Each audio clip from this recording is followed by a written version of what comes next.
Here's why you play Gord, the Professor of Mystics in the mid lane. First off, he has extremely high burst damage, allowing him to wipe out enemies with his powerful area of effect skills. He has strong crowd control with his stun, which can easily set up kills for his team. Gord also excels in long range poking, allowing him to deal consistent damage without getting too close to danger. However, Gord has no mobility, making him very vulnerable to assassins and gap closers. He also relies on positioning as his ultimate leaves him stationary, making him an easy target for crowd control. Gord's passive ability, Mystic Favor, triggers when he hits an enemy 4 times with his basic attacks or skills within a short period. His next attack will then deal bonus true damage and slow the enemy. This passive allows Gord to increase his damage output and keep enemies from escaping. Gord's first skill, Mystic Projectile, conjures a bouncing mystic orb in target direction. The orb explodes on the first enemy hit, dealing magic damage, stunning them, and revealing their location. This skill is crucial for setting up combos, as the stun can lead to an easy follow-up with his other abilities. Gord's second skill, Mystic Injunction, creates an energy field in the target area that continuously deals magic damage to enemies within. This ability is perfect for controlling areas, zoning enemies, and dealing sustained damage in fights. Gord's ultimate ability, Mystic Gush, unleashes a powerful energy beam in a target direction, dealing continuous magic damage over time. The direction of the beam can be adjusted while casting. This is Gord's strongest ability, capable of wiping out enemies in team fights when positioned correctly.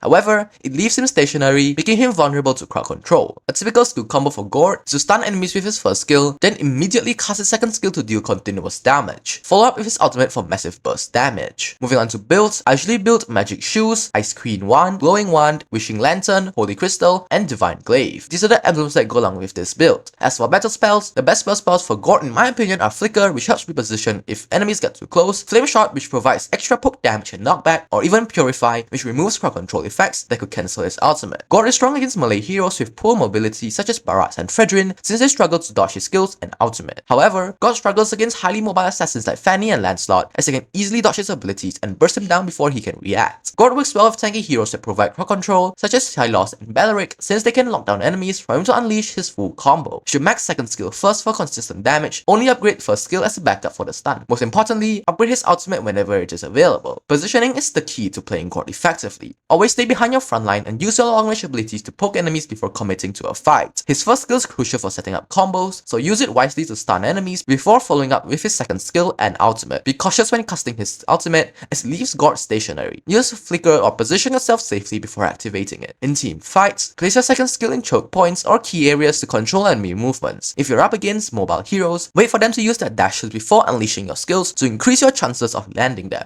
Finally, always be aware of enemy crowd control skills, as they can easily interrupt your ultimate and leave you vulnerable. With proper positioning and skill timing, Gord can be a devastating force in battle, melting enemies with his powerful magic ability.